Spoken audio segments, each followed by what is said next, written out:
where did the good yields of winter barley come from? Like, and there was always three factors. Like, the first one was always rotation.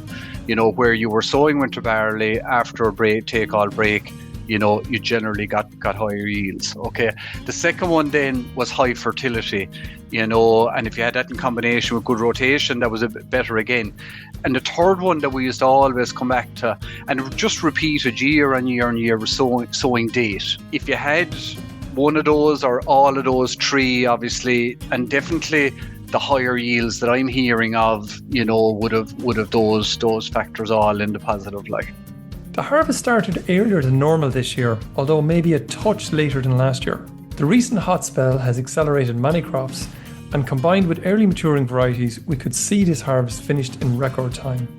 While great weather helps to get the job done, it also brings problems such as premature ripening, very low moisture levels, and lost tonnage.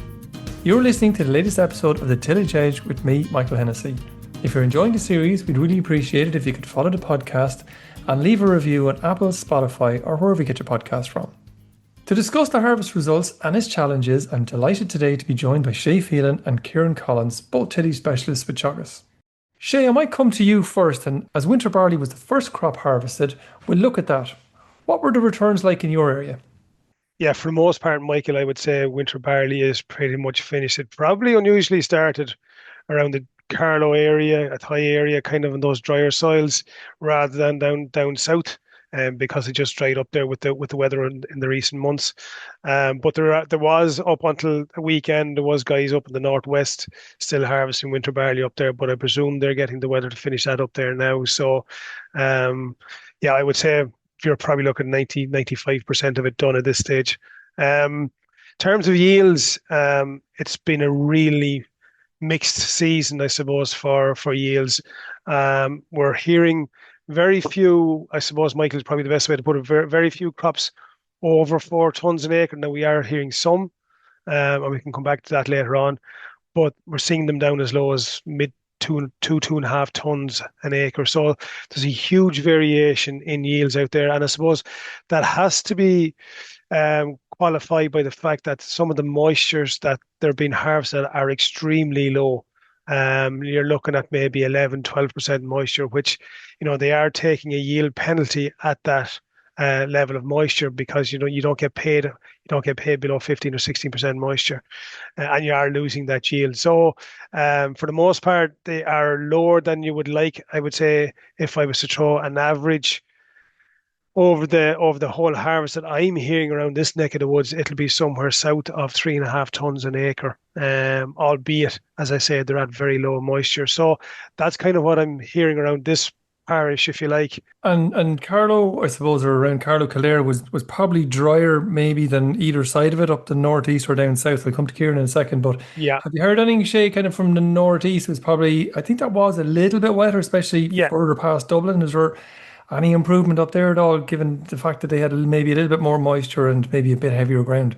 Yeah, for sure, Michael. There seem to be more crops, if you like, up that neck of the woods that are hitting the 4 ton mark, if you like. But within that, talking to some of the guys up there, again, that variation is still there, and that comes down to what condition the crops come out of the winter at. So in some of the really heavy soils, the crops didn't perform well in those wet soils, because they were sitting in water all winter long. So they had quite a bit of root damage and stuff like that, and maybe a bit of take all coming in on top of that as well, depending on the slot that they were in. So while there are certainly some higher yields up in those heavier soils up there, there's still a lot of variation up there as well. Okay. And Ciaran, going down south to you, there's no question about you got more rain than we did up here, and I think, as we were talking to you earlier on in the season, you were kind of saying there's, winter barley was looking good and had a right bit of potential. Did it fulfill that potential? Disappointing is probably the word. Maybe crops didn't yield what they looked, and again, the same story as Shay. The variation is the real story this year. There are guys that got very good yields of winter barley. What I mean by very good is touching 4 and maybe a shade over it in places, but then equally, you'll meet people that were in either side of 3, which, and everything in between, which was disappointing, again, we'll talk about it in a minute, I presume, but like in terms of different reasons why, but just the variation is just massive. Like even within farm, from field to field and that as well. So mightn't all be just down to specific agronomy practice, maybe at times. And Ciaran, with that, any yield differences in terms of varieties that were there that some did better than others, do you think? I couldn't say really, to be honest with you. Nothing outside of course, there are differences between varieties, but nothing outside, nothing, that you wouldn't expect, say, or that wouldn't be following a trend, say, from the recommended list or that. Like We couldn't say the 6 rows were, didn't fill out as well, or that kind of thing, and the 2 rows outperformed or anything like that. Just down I to don't think you could say that. There okay. obviously might be a BY/V tolerance thing, which we'll come to in a second, helping, but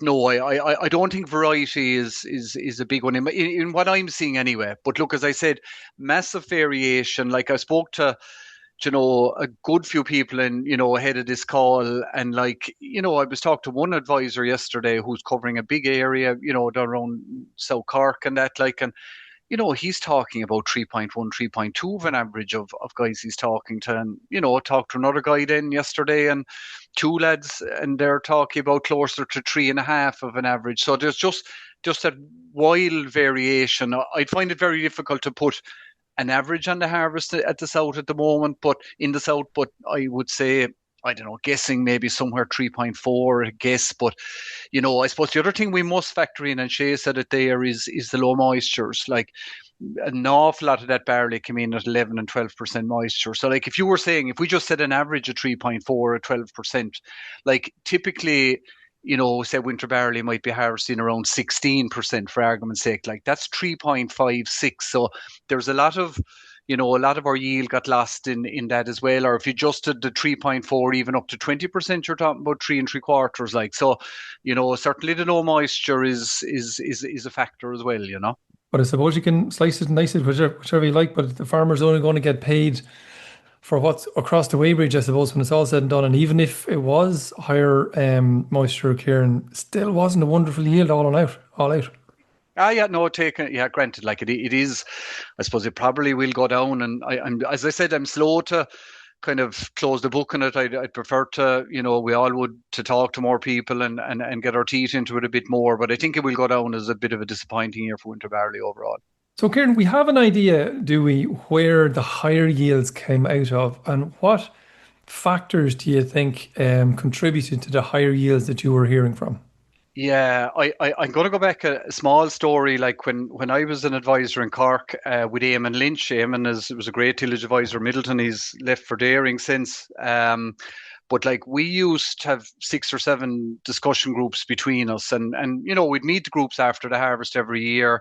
And then, you'd be talking to a lot of farmers, you'd size up winter barley then. And we used to always ask the same question, like, and it was always the same answer.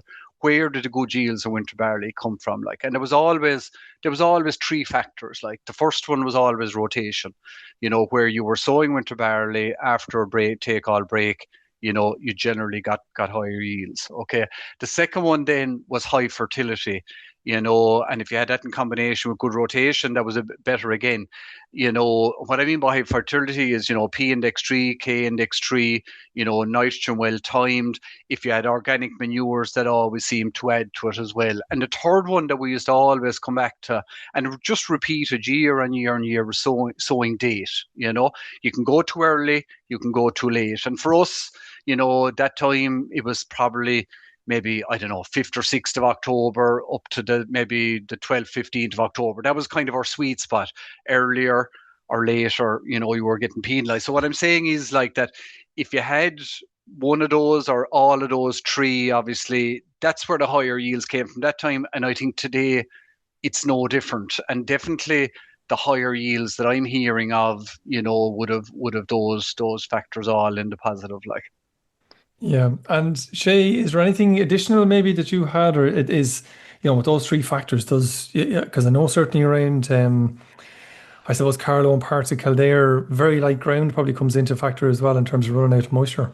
Yeah, I think that's something, talking to a lot of growers around here, that's something they're very much aware of. And it's probably even more true with the spring crops as well, because we're seeing we're seeing them coming in very, very quickly as well. But certainly the ground type around here is certainly adding to the issue. That said, I suppose there is still quite a bit of, or still there's still quite a few guys commenting that anywhere that they can get out early with the first nitrogen and try and drive those crops on. Like there was still wet patches in some, even around the Athy Carlow area. There were fields that you couldn't actually travel in early March. And it was probably maybe after the 10th of March before they got in with that first nitrogen.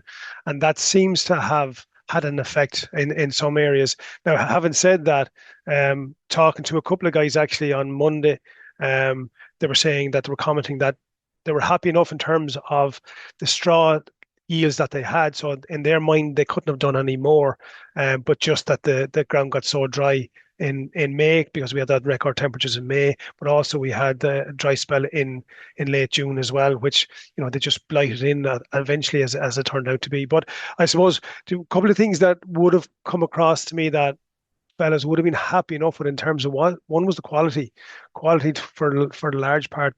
Guys were very, very happy with it. Like I say, in a lot of cases, straw yields were actually quite good. So in that case, most of those guys were happy that, listen, they had done their bit, and it was up to the weather ultimately that failed them in the wind up. So I suppose from an agronomy point of view, even though it was a difficult spring to get work done when you needed to get it done, be it growth regulators, so on and so forth, because of frost and everything like that, most growers kind of were happy enough that they did their part, and the weather, as I say, then let So them Shay, down what you're again. saying is that the given the quality or the KPH, which was pretty reasonable in most crops, that the grains that were there were filled reasonably well, and obviously there Yes, was enough straw there in the background to do it. So whatever was there was filled. So does that point to the fact that there just wasn't enough grain? looks that way, Michael. Yeah, it looks that way. And again, I would argue that some of those tillers were probably lost in the spring, with the lack of nitrogen or whatever it happened to be. So, um, but again, it's kind of counterintuitive in a way in that, I mean, they had plenty of straw, but yet they didn't have yield. So, and that's something Richie Hackett has often said here in Oak Park, that sometimes you can grow too much silage, if you like, early in the spring, and it doesn't necessarily translate into yield. So whether something like that is happening, I'm not entirely sure. It'd probably mitigate the whole thing about putting on very early nitrogen then, I suppose, Yes, maybe. yes, and then this is the conversation I suppose we need to have. We probably need to do a bit more of a deep dive into it to try and figure out a bit more where it's going wrong a little bit, because I suppose winter barley hasn't particularly been the shining light of a crop for a good number of years now, is it? No, for sure, for sure. And again, one of the underlying issues that we would have had, and Ciaran touched on it there a few minutes ago about sowing debt and stuff like that. There was certainly going around the crop walks in the spring this year. There was a lot of conversation around barley under dwarf fires, and especially where you'd had conventional varieties, and for one reason or another, they can get out and get an insecticide on them in the autumn. That certainly has had an impact. And again, you could see that BYDV at various different levels in April across a lot of winter barley crops. Tolerant varieties, obviously, they're supposed to put up with it a little bit better, and hopefully we'll have some more data about some of the trials we have here in Oak Park about those by the end of the year. But again, I suppose that was one underlying trend. But again, it's counterintuitive because again, you're talking to guys that had good quality grain, but you would say BYDV would make it be the opposite. So it's very, very difficult, and we're getting confused and mixed messages, I suppose, about where yields came out of this year or didn't come out of you, or where they were lost this year. So it's a really, really interesting year to try and figure out what worked well and what didn't. And I think it really is down to an individual field and grower basis in terms of what they actually did. I think it's no harm like that back to fundamentals, like, 6 row, 2 row barley, it doesn't matter. It's sink limited. It's been proven over and over again. So that means that yield is limited by the number of grains. Like that's the fundamental thing here. We had a really wet spring, and Shay's did right. A lot of crops just were late getting nitrogen out on them. Like, and for me, I think that's a big factor. okay, we can talk about virus, we can talk about take all. Certainly, we had perfect conditions for take all, and I've no doubt that that's a factor. But like, it's the number of grains is going to give you the tons per hectare at the end of the day, and that affects that. Like being late with nitrogen and stuff. I think in my book is a big factor like that we should consider. A person I listen a lot to has seen a lot more harvests than me, and we're always like we're having this conversation here discussing what went right and what went wrong. Like, but he always says to me, don't ever judge winter barley until the harvest is over. There's many a year like this year. We're a bit disappointed with winter barley, but winter barley is in the shed. It's dried, the straw is baled, and that's gone. We might be here in a month's time in a podcast how to deal with lodge corn, sprouted grain because of dampness and wet. So I think probably we should reserve final judgment until it's all over. I think that's an important thing to say. Sure, for sure. But talking about crops that actually they prefer kind of a bit of damper conditions, which is probably oats, I suppose, Shay. Given the spring that was in it, did they perform, or have you heard how they're performing out there? Are they any better than the likes of winter barley? They've suffered, I suppose, a lot in the last month or so with the dry conditions they've had. But they have, for sure, Michael, the spring you would have thought was probably more suited to them because it was a relatively damp spring, even though we did suffer with droughts towards the far end. But the one thing was commenting to a grower the other night, and he agreed with me, and he goes quite a bit of oats, and that they never really seem to get that really dark green colour into them during the spring after the final bit of nitrogen went on them. They just never really looked full crops. And that's kind of coming through from what I hear in the yields that I'm hearing around this neck of the woods in the last week. And 3.2, 3.3, maybe up to 3.5 being the tops of what we're hearing around here, which again is probably a little bit disappointing for oats. And again, I would say the last month haven't been kind to them. I was looking at oats here that were cut the first week of, about the 10th of July, which is really, really early for oats. Like you tend to be cutting them the last week of July. So you could take 3 weeks off the grain fill in those. So again, they're actually, they're probably that filling period was shortened somewhat. And unusually, I suppose, generally what we would have seen in the last couple of years is that I know a lot of them are chopped now, but the few that are being baled up, the straw isn't as green as you would see in other years. So the straw seems to have given up on them as well, albeit it's not fit to bale immediately behind the combine. Like I say, most of it's being chopped anyway, but certainly looking at some of them that were being harvested, that green hue in the straw just doesn't seem to be there this year. So they did seem to pack up their bags in sometime in June. Lack of moisture, I suppose, Shay, as much as anything else. Yeah. Down south, Ciaran, in terms of winter oats, what are you hearing? A smaller crop and for a start, so it probably isn't a great sample that I'm talking about. But again, I was talking to lads in Tipperary and Wexford there as well. I would say people are maybe a little bit surprised and maybe a little bit better yielding than what Shay found, especially there in Wexford. I think kind of 3.5 thereabouts. But again, look, I'm talking about a smaller sample size there now. But yeah, not a disaster by any manner of means. Any a good, I would say, like. I did hear similarly to winter barley, but maybe even lower again. Some of the spring oats or some of the winter oats that were harvested were extremely low moistures this year. What I was hearing around here, I know a guy started harvesting here, or a couple of guys started harvesting here at the first of the crops around here, and they actually had to stop because even though the moistures were low, they weren't trashing that terribly well. So they had to wait 2 or 3 days, and the moistures dropped by 4 or 5 percentage points in those 3 or 4 days that they're waiting to harvest. So you're looking at, again, cutting below 15%, maybe down as low, even as low as 12, 13%, which, is very, very low for oats, to be fair, So, but it was interesting that even though, and I'm hearing it even still, guys that were at wheat and oilseed rape and things like that at the moment, that the grain is ripe, but it's very, very hard to trash. And that's a common I'm getting across a lot of growers at the moment. Ciaran, oilseed rape, as Shay mentioned it there, looked like the star crop all year long. Looked fantastic in fairness, and probably looked all of the big yields that were hoped we were going to get. What are you hearing out there? Are there big yields out there? Yeah, it was the star performer last year, and it's certainly the star performer again this year. Unbelievably consistent with the last number of years. I would say, from people I'm talking to, in around 2 ton, if I was to be crude, maybe, or very accurate, 1.9 something, I'd say. But most people are in around that 2 ton bracket. And like, I suppose you have the yield. We got news this morning that, everybody that's in the sim will be accepted. So there's another €150 a hectare.